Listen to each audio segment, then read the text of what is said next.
AI-generated avatar. Today, I'll present you this edition of the festival.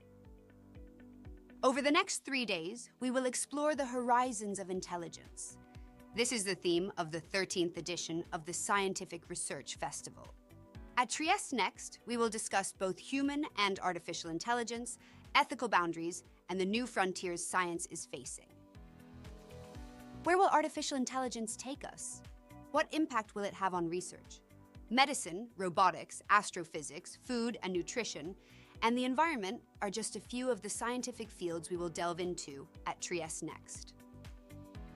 This is the central theme of Trieste Next, featuring over 100 events in English and Italian, the Literary Award for the Scientific Book of the Year, and 70 activities for schools. More than 300 internationally renowned speakers will be in Trieste. And don't forget to visit the 40 exhibition spaces and open labs in Piazza Unita.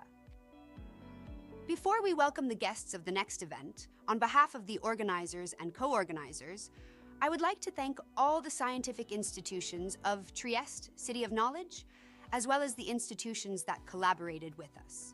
A special thanks goes to the festival's main partner, the partners and content partners for their crucial contributions.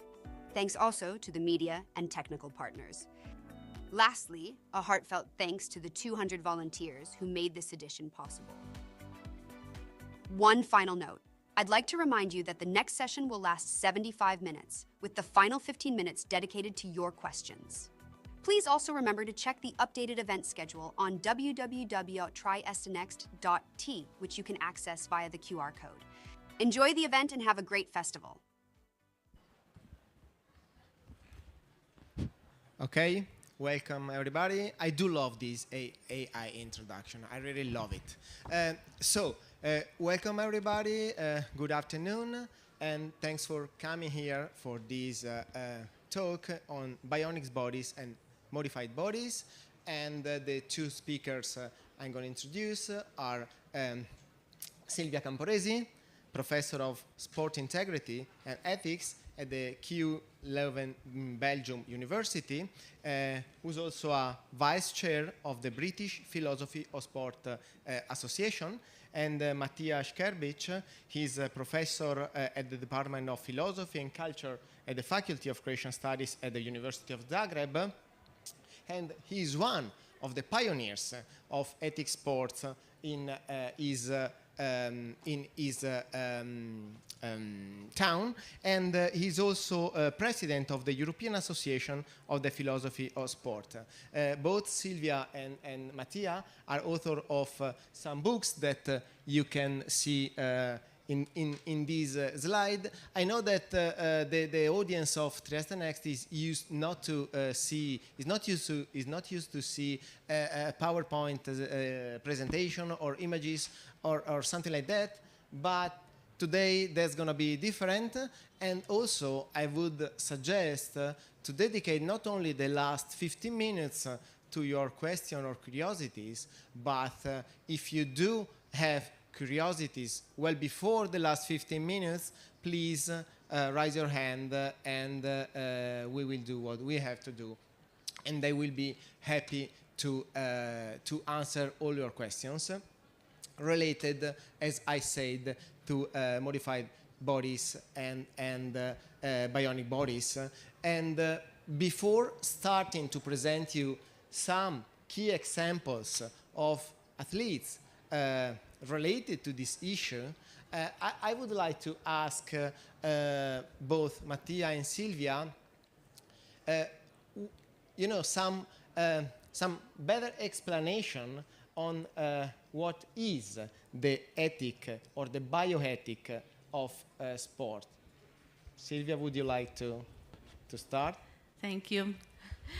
Thank you so much, Marco, for the great introduction. Thank you so much to all of you for being here today. It's really a pleasure to come back to Trieste. I was quite a few years ago biotechnology student up there at the Area Science Park. So for me, I come from biotechnology, and this is a long way to get to the question about what is ethics and sport. I've always been interested in sport. I come from track and field myself, And I also come from biotechnology. And since I was been working in the UK, in London, at King's College London for 12 years, I just, it happens, as it often is the case in life, that serendipitously, I mean by chance, you get acquainted with a new community of scholars. And in the UK, for now more than 20 years, there is a community of scholars and but also citizens interested in the philosophy of sports, philosophy and ethics of sport, because Matija and I have all this conversation about what is actually different from philosophy and ethics. Maybe Matija can tell us more about it. But for me, the ethics of sport is really looking at the ethical issues that arise from the application of technologies to the human body, to human performance in sports. So for me, it was really bringing together my two passions, coming from sport, but also being trained in biotechnology first, and then in applied ethics, in ethics and in philosophy. But I'll leave it to Matija. Yeah. Thank you, Silvia. Thank you, Marco, for great presentation and announcement of us. Thank you all for coming. I'm really happy and privileged to be here. I hope you will enjoy, learn some things, maybe we'll be engaged in a discussion later. So our field is ethics and bioethics of sport mostly. Ethics of sport is actually a discipline that deals with the ethical question in sports. Usually there are some moral questions that we need to answer, and the ultimate goal of ethics of sport is to answer to all the sportsmen whether is it possible to be an ethical or moral competitor in sport. I don't think this is possible, but still we are trying to figure that out. Bioethics of sport, on the other hand, is a field where you have an ethical question in the core of the problem. That means we ask whether something is fair, is just or not in sport, and to answer that question we need interdisciplinary settings or framework. We need other sciences besides ethics and philosophy, like medicine, like technology, like chemistry or biology, and after they produce data, then we can say that something is fair or is not fair. We will go through the examples and you will learn what it is. Okay, thank you. Thank you, Silvia. Thank you, Matija. Did you have something else to add? I'm just going to say that Matija, I didn't mention it, but Marco said at the beginning, is the chair, the president of this European Philosophy of Sport Association. So there are conferences every year that deal with these topics and themes arising from sport and on the intersection of ethics and philosophy. And in the UK, you have the British Philosophy of Sport. In Italy, it's not yet like a discipline, like a field of study, as it is elsewhere, including in Croatia, University of Zagreb, or in the UK, but we hope that this will change. And to better discuss about this complex, because as you probably felt, that's a complex issue, we in fact decided to make a presentation with some examples of, at least that some of them are well known to all of us, other probably are not that well known. So I would ask to start with the first slide. Probably here you can recognize one famous athlete, if you can move on. Okay, that's another famous athlete which is still doing very well at the last Paralympic Games, if I'm not wrong. He's a Paralympic champion. Okay, and one more, please. Okay, so those are just some examples of the complexity that the philosophy and the bioethics of sports is dealing with. Because there are some athletes that, as you saw, are competing or competed in the regular Olympic Games, but let's say with different disabilities. And I will give you the word in 1 minute. And we were discussing about that before coming here, how to describe with the right words what's going on. And we were discussing especially on the word that's a controversial issue. I don't know if that's a controversial issue. I mean, that's the best description. I mean, of course it's controversial, but I think that the best word to describe it, it's complex. And that's why probably these new disciplines like the bioethics, well, it's not very new, kind of new, bioethics of sports will help us to understand what's going on. So I would ask you both from your point of views to describe what's going on with those athletes and maybe go a bit deeper. We also decided not to go into the history of each athlete, but they will help us. I mean, Pistorius is known to almost everybody, and his Olympic competition few Olympic Games ago. So please, can you go deep into these pictures? Yeah, good. Thank you, Marco. Do you mind going back to Oscar Pistorius? Is it okay if I start? Okay. So I guess all of us know of Oscar Pistorius, but I think whenever we talk about Pistorius, it's also a moral duty to mention the fact that he's a murderer and to remember Riva's team camp, because we are talking about a person and we cannot just simply divide the athletes from what happened later. So this is a question that I asked myself also when I was writing the book. But going back to 2008, because that's when the case, and Marco put it very well, the complex case of Pistorius came to the fore in the media. At that time, Pistorius was training in Milano, and I was living in Milano at the time doing my PhD as a European Institute of Oncology, and I was one of the many citizens, and there were also lots of children or young people going to see Oscar Pistorius train. Actually, I remember people were saying, let's go and see Oscar change his shoes, because he would change the shoes from the prosthesis that he used to walk to the prosthesis that he used to run with. And this would happen at the Arena Civica, Parco Sempione in Milano, where he would just train. He was training in Italy at that time. And Oscar Pistorius has always said that he didn't have a disability. He didn't like to say that he had a disability. I say I only wear different pairs of shoes. Pistorius was born with a congenital malformation that led to the double amputation of his leg under his knee. He started to run in the 400 meter, the one lap, in the track. One lap, he started to run times that were comparable to those of the able-bodied athletes. So what are we talking about here? We're talking about assistive technology that is essential for competition, meaning essential that without this technology, somebody like Oscar Pistorius couldn't compete. But from the point of view of the federation, the World Athletic Federation, the question was whether this assistive technology would give him an unfair advantage. So we're talking about when does something, in this case, a disadvantage, because he was born without a bone, said that to have both his legs amputated could actually become an advantage. If you remember, at the time, there was a very famous New York Times article that called him a disability or superability. And this is also the kind of language that we have in Italian, disabilità or superabilità. So Oscar Pistorius' case, why is this so important? Because in 2008, but at that time, the World Athletics was inviting him to compete with able-bodied events in Rome, in Milano. People could go and watch Oscar compete with people without technology. It was a kind of spectacle. So it was a show.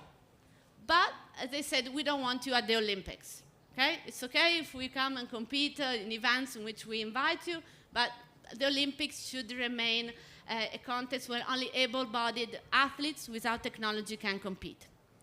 Pistorius appeals to the Court for Arbitration for Sport. The Court for Arbitration for Sports is an international court for sports disputes, including doping, in Lausanne. And there, different scientists measure his performance in the 400 meter with the prosthesis, with the performance of athletes without the technology. The results were that the energy consumption in the 400 meter was comparable, because they said these are studies that were published at that time. In the initial phase, when Pistorius leaves from the block, he had a disadvantage, but then in the second part of the race, an advantage. Overall, in the 400 meter, the energy consumption was comparable. So on this basis, the Court for Arbitration for Sports said Pistorius cannot be excluded from competition. And this is why we saw him competing at the London Olympics. And by the way, in 2012, he competed in both the Paralympics and the Olympics, in both events. We saw him in the Olympics only in the 400 meter, because that was a decision that was valid only for Pistorius, only for that kind of prosthesis, only for that kind of race. So it was not something that could be applied to other athletes. And this is why from London 2012 to now, we have not seen other athletes compete in the Olympics. The second slide shows Marcus Rem. Is a long jumper, Paralympic long jumper, and Marcus Rem jumps farther, longer than the Olympic champion. So the long jump he jumps 8 meters and 72 in the Paralympic gold, that is personal best, but the Olympic champion, the Greek Tengopoulou, jumps 8 meters and 54. So I'm just gonna stop here and leave it to Matija to discuss more this question of technology in the Paralympics. Sorry, first I would Yes. ask you or Matija. So the problem is that everything is fine when the athlete best performance is lower than the Olympic champion. But what happens when an athlete with this kind of disability get better than the Olympic champion? Yeah, that's the problem that Silvia was describing with Oscar Pistorius. His results were much better than he started to jump from his blade. He was first jumping from his foot, and his results were much lower. And then when he started to jump from the blade, well, then the results just start extended, and he is the longest jumper in the world today. If they were allow him, which he wants, to go to the regular Olympic Games, he would be the champion in last 3 Olympic Games. So it would definitely change the sport. Ethical questions that we raise from these examples are, of course, of fairness. It's always a question whether is it fair for him to jump from the blade or to run with the blades. But also there is another issue with that. If we allow them to compete with regular athletes, then there is a danger of a pressurization, or putting a pressure on other athletes to do something with their own bodies. If he is the best in the world with some technology, then other athletes would definitely think about what they should do, what kind of technology they should use to be able to compete in a level playing field, to be comparable with them. I will stop here, and this discussion will bring us further in something like half an hour. Yeah, I just want to, because the case of athletes competing with technology is also a political case. Sports, obviously, we're talking about ethical issue, but also there's a lot of politics and geopolitics. So I mentioned earlier the Court for Arbitration for Sport. The Court for Arbitration for Sport reached this decision in 2008 saying Pistorius cannot be excluded on ground of scientific evidence that shown that the energy consumption was similar. But since then, the sports governing body for athletics, the sports governing body for athletics is World Athletics, the IAAF, changed the rules of the game, and the sports governing body can do so because the sports governing body can decide the rules for the sport. So they decided that it's up to the athletes, the burden of proof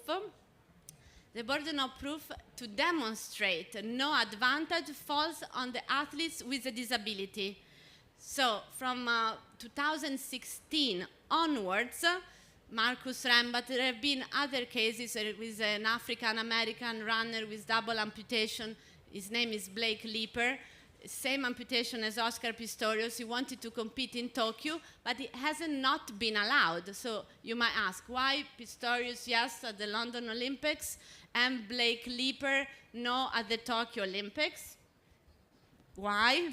Because the World Athletic decided that the athletes need to demonstrate that they have no advantage deriving from the prosthesis. The default assumption is that the prosthesis gives them an advantage. In practice, however, what happens is that when the athletes with a disability, his performance or her performance is compared to the performance of an able-bodied athlete, is not able to demonstrate that he has no or she has no advantage once the measure or the time is almost as good enough as the able-bodied. And this is why I was talking earlier today about, of course, this is a festival about artificial intelligence, no? And the comparator, we had the beautiful introduction by the avatar. I think I recognized it was Avatar just because she said UNITA, not UNITA, otherwise. But the point is that these bodies are always compared with the able-bodied, i normodotati, the body without technology. But in the future, they could be compared with the use of AI to the performance of Marcus Rem without the prosthesis, because that would be what we want to compare Marcus Rem with.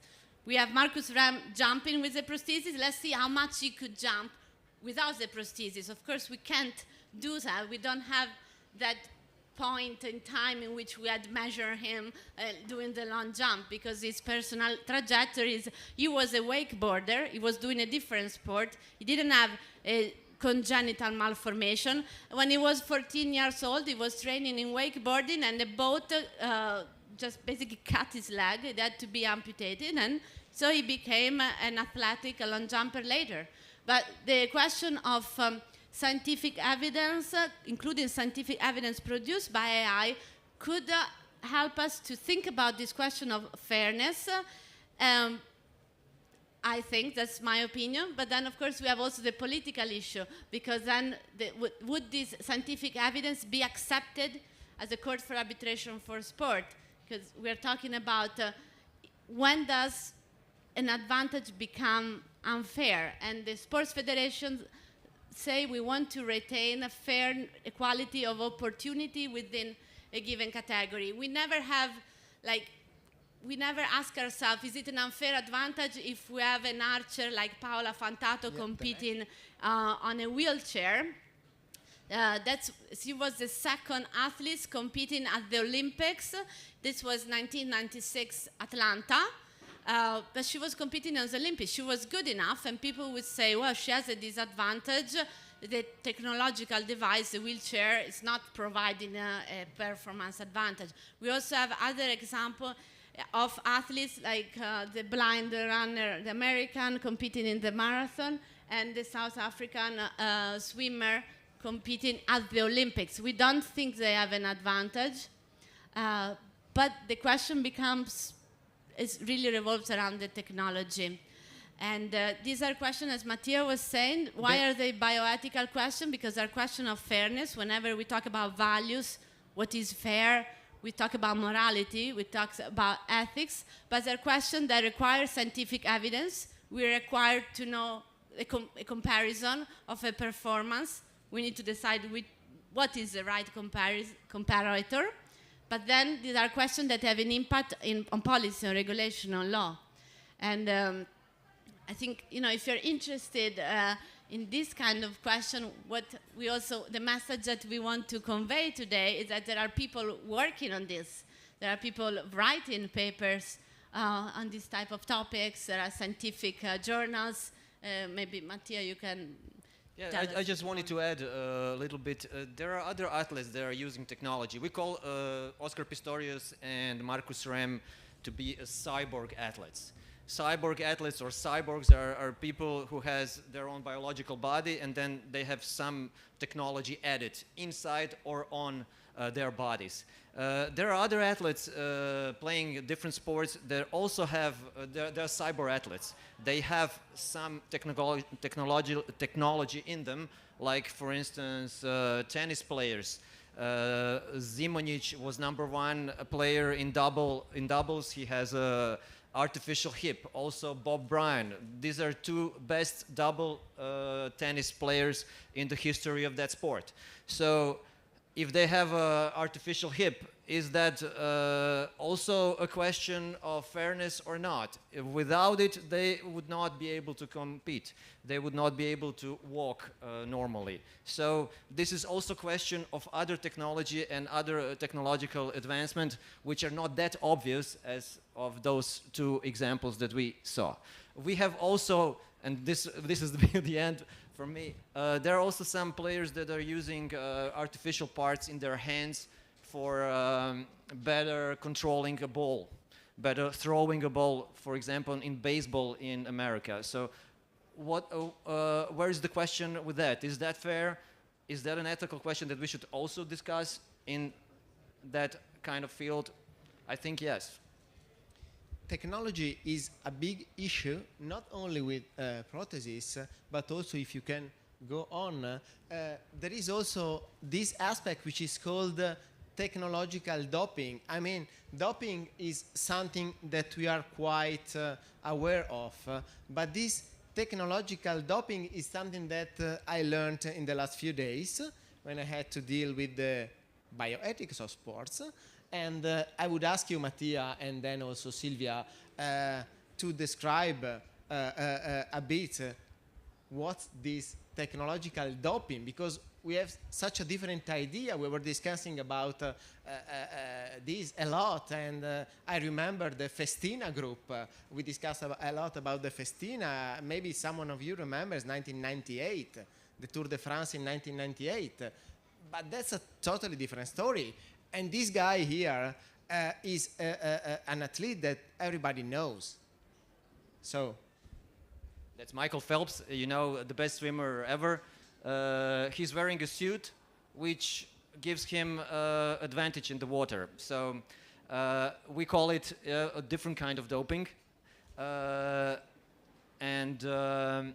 It is also, of course, the question of fairness. Is it fair for him to compete in this suit, which gives him advantage in the water against athletes who are not having these suits? Of course, with technology is always a problem whether technology is available to everyone. You know, there are countries that can afford, or athletes that can afford some kind of technology equipment, and there are some that cannot. So that's also an ethical question in this area. But to explain more about this athlete, I will leave Silvia. She was working and writing a book about it, which is our key literature in the field. So Silvia, please. Thank you, Matija. Yes, these are the Speedo laser swimsuit, also date back to 2008. So maybe some of you were not even born, but others were. 2008 was the year when Oscar Pistorius appealed to the Court of Arbitration for Sports. There was another famous case that of South African athlete Caster Semenya and the Speedo laser swimsuit. All of these cases revolve around the question of advantage, because this swimsuit give an advantage. There were scientific studies showing that they improve oxygen economy, they reduce the full body drag, the attrito, they improve the attrito, passive drag reduction. So they give an advantage in competition. Also, as Matija was saying, there is an obvious question when we talk about fairness, is who has access to this technology? So at that time, the debate was revolving around the following issue. This kind of swimsuit provide an advantage which is akin to doping. They're not taking pharmaceutical substances or drugs in their body, because these remain external. These are external technology, so they're not, you cannot call them cyborg, because a cyborg is really the mix of biological and synthetic, of natural and artificial. This is an external technology that gives an advantage. There is a problem of equality of access. What if only some athletes have access to the technology? That's unfair. But there is another issue, which is what about the fact that this kind of technology led to the infringement, to the breaking of so many world records, to the point that the people within the sport, people that come from swimming, were saying it doesn't matter anymore if you have good technique. If you have a good technique in freestyle, in the backstroke, in the, I don't remember the name of the other stroke, breaststroke, on the free, the technique matters less. So I remember at that time, the Italian coach for the national team, Alberto Castagnetti, said, this is not acceptable because this is changing the sport. So here we really talk about questions that pertain then to the philosophy of sport, because I, coming from biotechnology, I work on really like applied question of technology, but in the philosophy of sport, there are people who work on what is a sport. Is, for example, there was the debate at, you know, when there is a new sport coming around, can we consider curling a sport? You know, the sport, curling. Or e-sport. Or e-sport, yes. And there are special skills, special abilities that we think a good swimmer would have. And this kind of technology was kind of damaging the meaning of what it means to be a good swimmer, good technique. So the debate was held at the level of World Aquatics, at the time was called FINA, the sports governing body for swimming. And they decided that this kind of technology was to be prohibited, and it was an almost unanimous decision. This technology was prohibited, but the world records are still in place. The world records that were broken with the technology are still there. The debate was also, should we just get rid of those world records? No, the records are still in place. The technology is not in place anymore. It's not gonna be easy to break this record. It's not gonna be easy. That's why we have the next.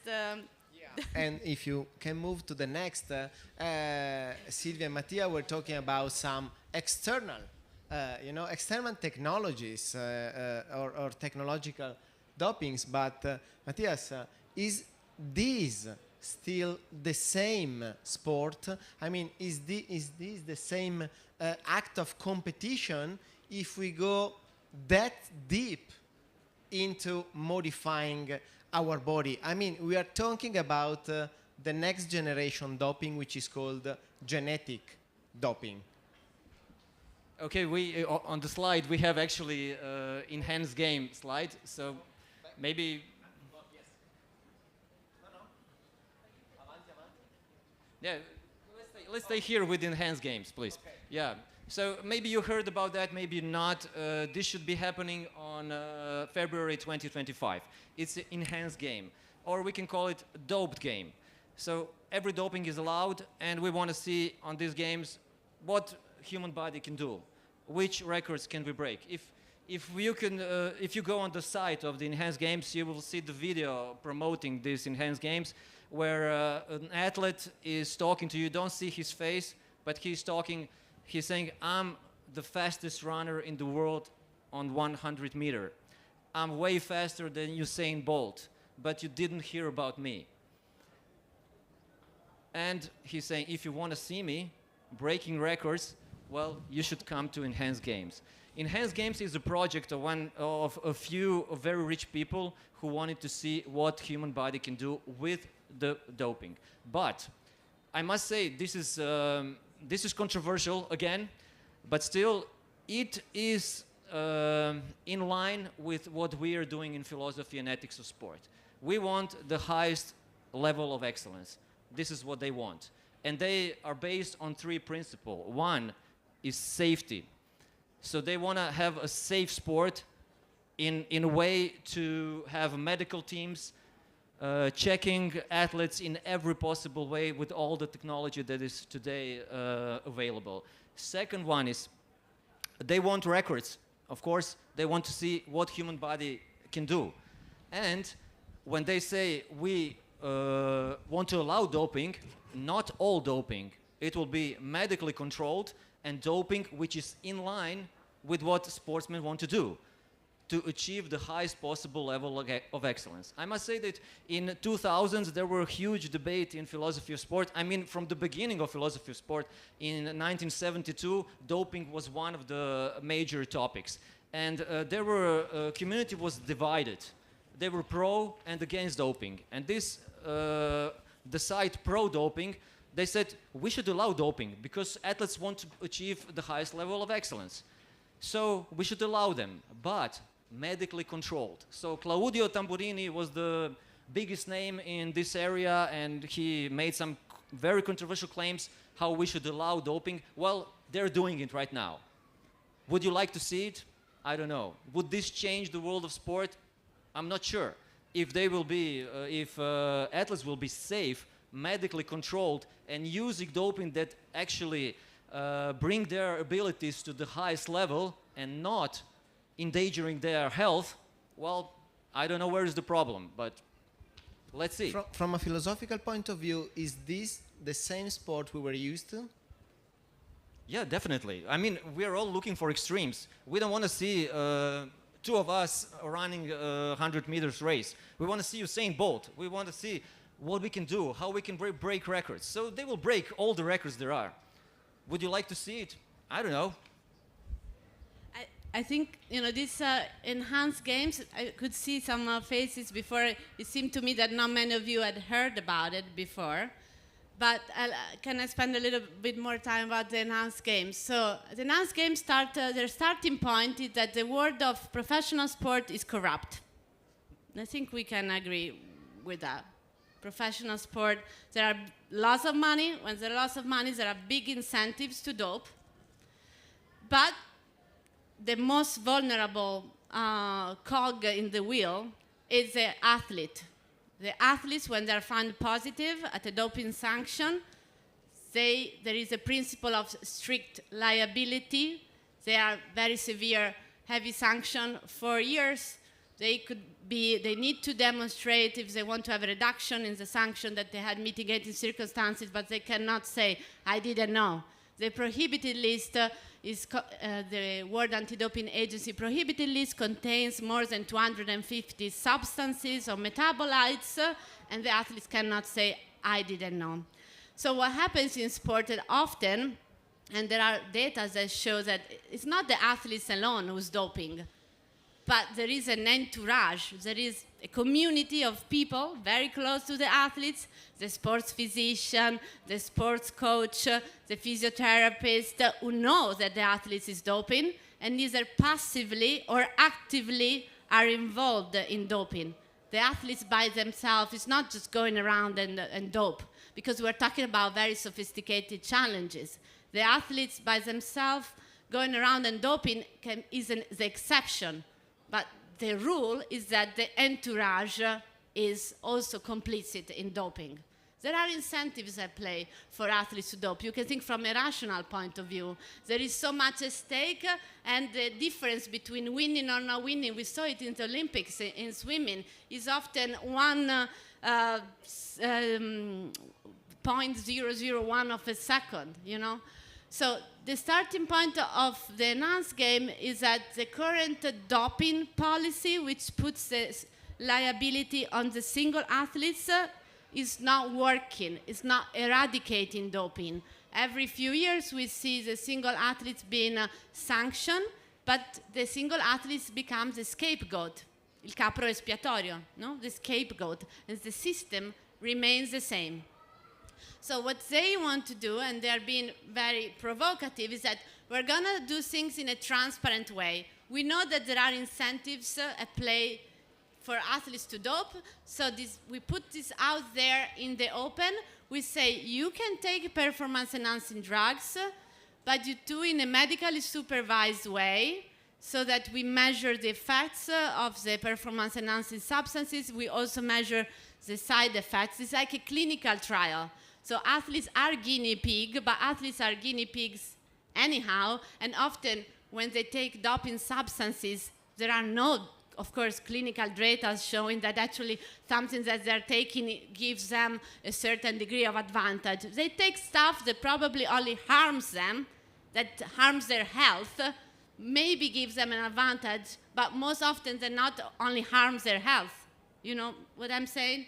So their proposal is saying we do it in a transparently, medically supervised way, but also they want to do it in a way that gives a financial return to the athletes. And this brings to the spotlight another problem in professional sport, the problem of sustainability.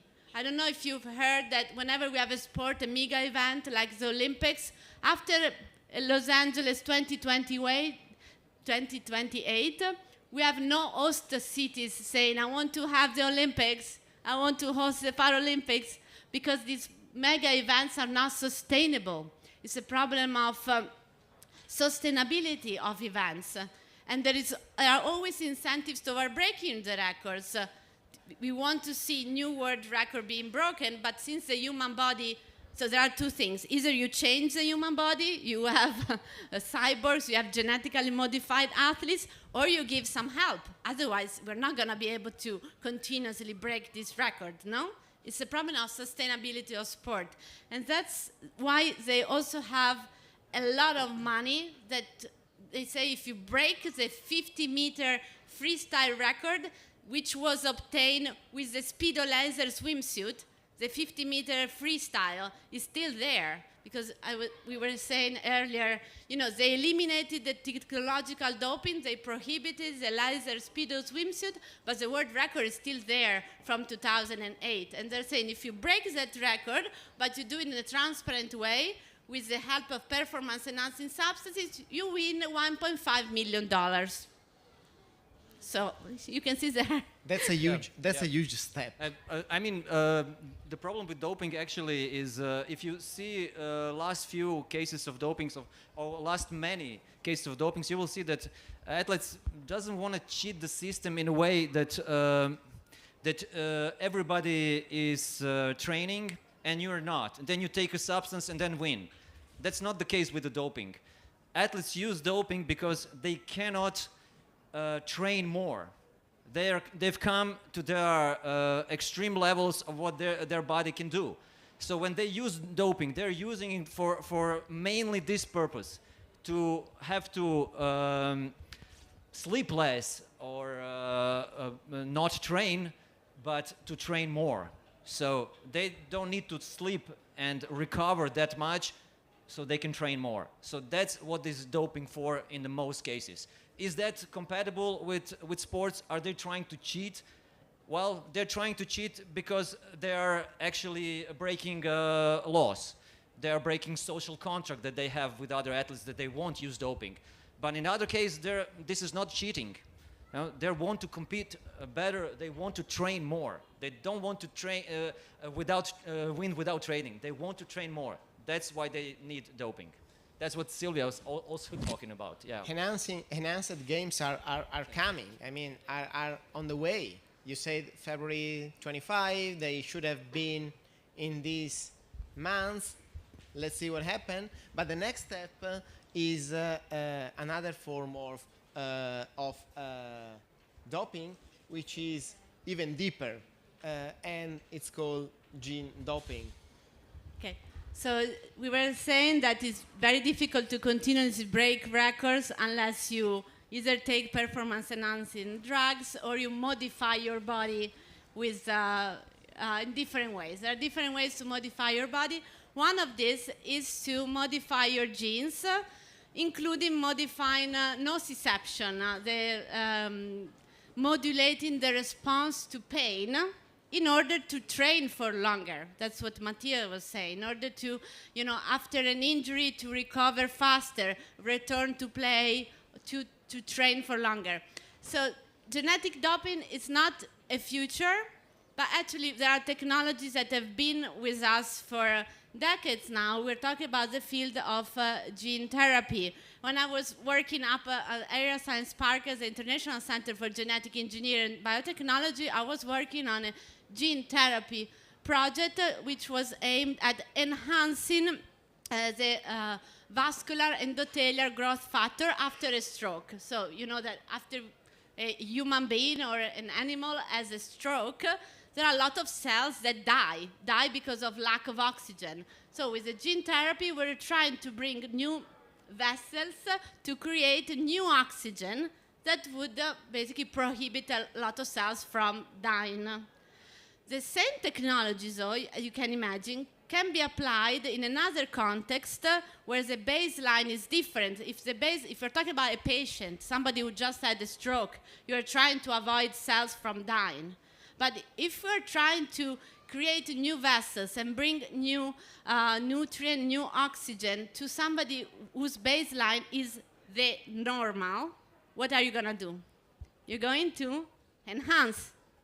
It's the same technology in a different context can be therapeutic or enhancing. And that's why the World Anti-Doping Agency, WADA, has included gene doping and in the prohibited list since 2004. It's been 20 years, so which is quite astonishing, because we think, well, but we haven't really heard about genetically modified athletes. This must be in the future.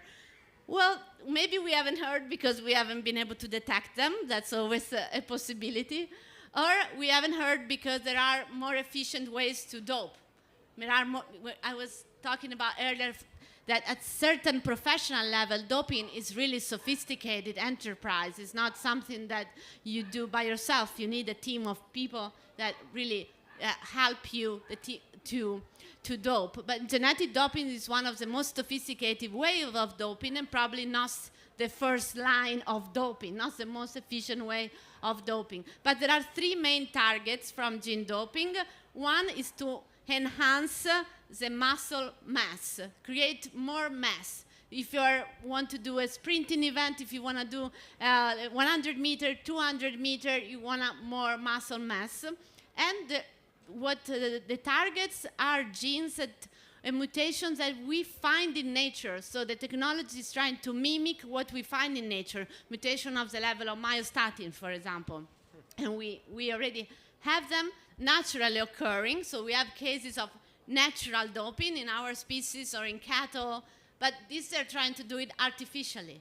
Then there are another target is EPO. So this repoxygen was a case that reached the media. It was an attempted case at gene doping already quite a few years ago, in 2006, because in those years there was a lot of talk about, this future becoming a real possibility. It was this German coach, a track and field coach, who tried to get a hold of a product which was being experimented in animals, in rats, for beta thalassemia, produced by a pharmaceutical company called Oxford Biomedica. And this coach said, well, if we can get a hold of this product that is supposed to be used for patients for beta thalassemia, we're just going to enhance the level of erythrocyte of blood cells in people who don't have a genetic condition.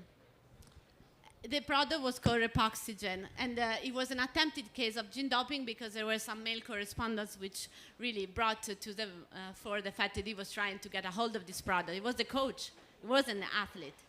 So as you can see, there are many examples, and there are many examples that we can discuss about. There are recent events that brought the bioethics of sports into the first pages of all the newspapers. But since we just have our last 20-15 minutes, I would ask if there is any question coming from the audience before we move on the next and last, I would say, topic, unless there are other questions. Yeah, I would like to move. I would like to move, if you can. Yeah, there are some examples now. Also, if you can move a couple of slides on of controversial again issues related to hyperandrogenisms And the first one of the first cases is the one already cited by Silvia of Semenya many years ago. I forgot which years, which Olympic Games were related to Semenya, up to, you will see, if we move a little bit on the slides, please, up to 2024 Olympic Games and even more recent issues. And last. Okay, so Caster Semenya. Caster Semenya, the first slide showed her at 18-year-old compete in Berlin in 2009 at the World Championship, in which she won by a margin over the silver medalist of 1.5 seconds. That in the 800 meters, the 2 laps, is a huge advantage.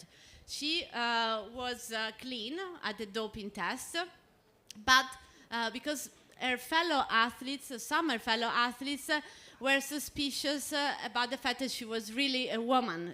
You might remember that there was even an Italian athlete who says it's not fair to compete against people like her. Her name is Elisa Kuzma. Non è giusto competere contro persone come lei.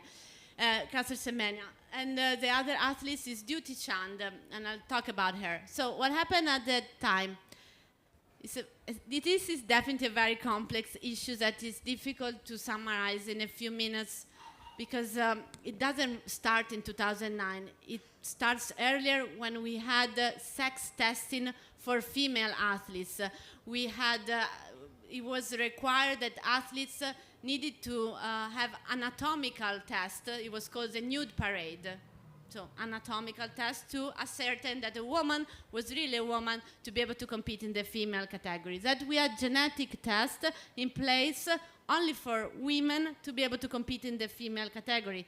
There were so-called feminine certificate. A woman needed to carry a certificate, yes, I am a woman, so I can compete. From a genetic point of view, we had for a few years the chromosomal test. They were looking for 2X chromosome. Then in the late 1990s and early 2000, the Olympic Committee decided to abolish this test because they had quite a few cases of embarrassment. And the next slide, in particular, the case of a false positive, Maria Martinez Patiño, Spanish hurdler, the 100 meter, who failed the test of the 2X chromosome. Maria Martinez Patiño, phenotypically, so her aspect, a woman born as a woman, raised as a woman, but turned out that she has a chromosome that are X and Y. Maria Martinez Patiño had a condition called the difference of sex differentiation. It's an umbrella term that brings together a variety of conditions. In particular, she was insensitive to androgen, meaning that her body, her receptors were not sensitive to the effects of circulating testosterone. So she doesn't look masculine like Semenya or androgynous, that's the term. She doesn't look like Iman Khalif, okay? So the Olympic Committee decided, okay, we get rid of this test because they were, from a PR perspective, they led to quite a lot of embarrassment, and in particular, with this final case. In 2011, 2 years after Semenya, they brought back sex testing, but they said it's not sex testing. We call it testing for level of androgen. Marco was saying hyperandrogenism. Hyperandrogenism means too much androgens. And they said, we are not questioning whether these women are women or not. We are questioning whether they have a level of testosterone that gives them an unfair advantage. Okay, going back to the question of advantage, it was a case of natural doping. I told you about there are natural occurring mutations that give a lot of muscle mass, natural occurring mutations that give, I didn't talk about it, but we were talking about it earlier, higher level of red blood cells. There are natural occurring mutations that give a lot of testosterone, but the World Athletics says this is unfair. So if you have this condition, you're required to take androgen suppressive drugs. It's not the pill, it's an injection of anti-androgens to lower your levels, and this is still the case today. So if you go back to the very last slide, which goes to June 2024, Caster Semenya. Caster Semenya now, she's now 33. She hasn't been able to compete in Tokyo because the rules are still in place. She decided not to comply, but after 2 appeals to the Court for Arbitration for Sport, her case has now reached the European Court of Human Rights in Strasbourg, la Corte Europea per I Diritti Umani. Last year, in 2023, the European Court for Human Rights judged that Caster Semenya had been discriminated, her human rights had been violated by this request to take androgen suppressive drug for something that is not a medical condition, just as a way to re-enter competition. She's been entitled to compensation, not a lot, 60,000 euros compared to 1.5 million for the enhanced games. But there is now an appeal. So this is an appeal because World Athletics appealed. So by the end of 2024, we will hear the final verdict, and it's very important because for the first time in history, the European Court of Human Rights is judging a case of an athlete. Because before Caster Semenya, in sport, you could do whatever you wanted from the point of view of regulation, of the sports governing body. And this, for the first time, it's become a human right case. So again, the question is, the key word is advantage or disadvantage, or disadvantages. Yeah, but there is also some other ethical questions, like we're actually questioning who is woman or what is woman, because World Athletics now is saying that the woman is, you can judge who is woman by the level of testosterone, you know, or whether is it XX or XY. So that's also an ethical question, an important one. Of course, the basic question is fairness. Whether their condition bring them unfair advantage. That's very important. And I know that Silvia has argued that if she can compete at the same level to keep the meaningful competition with other women, we should give them allowance to compete in the female category. But still, I think a lot of work is in front of science, in front of medicine, especially to provide answer on fairness question, whether her condition, body condition, is unfair advantage or not. So whether she can compete in female categories or not. So again, the complexity of this issue. We just have 10 minutes. So I would like someone to ask. You have the opportunity to ask. Yeah.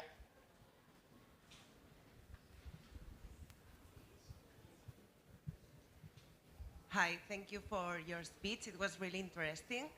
I was just thinking to ask your opinion from an ethical point of view. What would be the matter in opening a third class in gaming and stuff? We have male, we have female, and what about having a third group of people to compete in? Is it also discriminating or not? Thanks for the question. Yeah, this is an ethical question, question of classification. This is also the case with gene doping.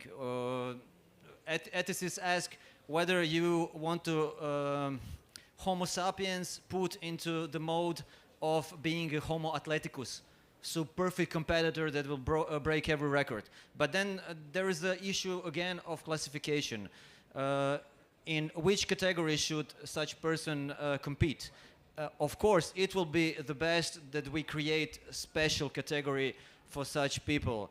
But then Caster Semenya should compete against herself. Competition should be meaningful. They should be a real competition, and if we can make a category, if there is a let's say opportunity for meaningful competition. Also, we need to know that this classification was done because of fairness. There are some people that are too heavy, and in boxing they created weight categories. They see that male competitors dominate some sports, so they bring a female category. And now we have another issue of what to do. in which category, or can we actually make third category as you are suggesting? Silvia. Thank you. It's a very good question, and it's a question that even World Athletics former science director Stéphane Bermond asked himself, and there is an interview to The Guardian in which he said, I can imagine that in a few years, and these few years have already passed because it was before the pandemic, we could have a third category. From my personal opinion is that we have scientific data that have measured the performance advantage provided by testosterone in athletes in cluster semenia compared to other female athletes who do not have the biological advantage. And the performance advantage is not something that other female athletes cannot obtain. So we're talking about, it becomes a bit technical, but we're talking about fair equality of opportunity. Within that category, is that advantage given by elevated level of testosterone attainable, achievable by others? And the science tells us that it is. In the UK, at the University of Manchester, you have Alan Williams, who is professor of genomics of sport performance, who has been called as an expert witness at the Court for Arbitration of Sport when you had the case of Semenya against World Athletics in 2019. Alan Williams brought scientific data from other biological advantages, including genetic allelic variation in alpha-actinin 3 and other variation that provided what's it called, VO-max, other biological advantages. And his expert witness, his expert testimony was that there is no difference between high level of testosterone and other biological advantages. So his point was, either we create a limit on other advantages to be consistent, or from a logical point of view, we are not being consistent. World Athletics' answer has been, we care only about testosterone because we have the binary division, male and female category. This binary division is here to stay, and we think that within the female category, we need to put another boundary within. We're not gonna put boundary on even Michael Phelps. We showed earlier Michael Phelps. We said he had biological characteristics that made him exceptional. So if you look at the Gaussian, the bell curve in terms of biological characteristics, he is an exceptional human being, okay? But from this point of view, as a sports governing bodies, they say we don't care about other biological variation. We only care about testosterone because testosterone is a male advantage, and women, like Semenya, have the body of, have a biological male advantage. This was also the case of Iman Khelif. I show you the image of this summer debate at the Olympics with Iman Khelif, the Algerian boxer. In that case, we have very little data.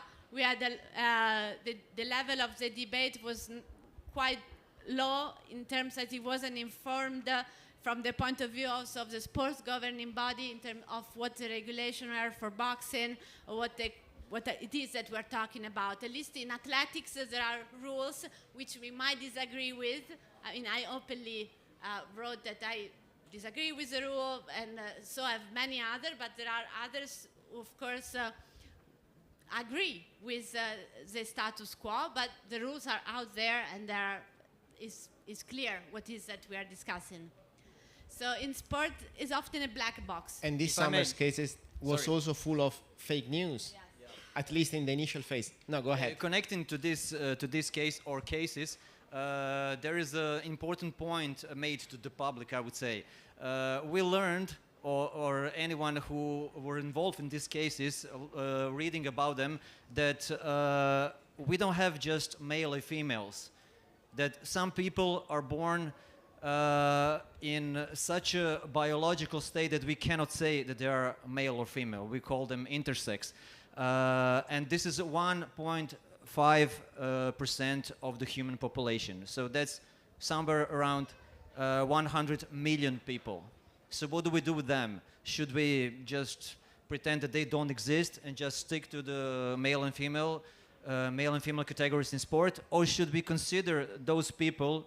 I mean, this is a significant amount. This is my country has 4 million people, you know. So what do we do with them?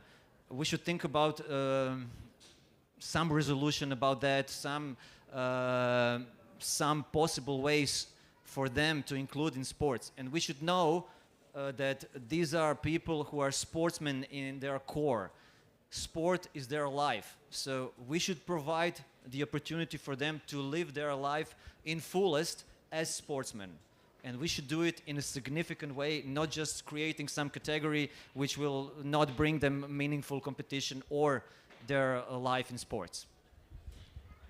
So if there's no other question, okay, they're asking me to close this session, and I want to thank you again, and I want to thank Matija and Silvia, and go ahead with the Trieste Next. Bye. Thank you, Marco. Thank you for coming. Thank you. Enjoy Trieste Next.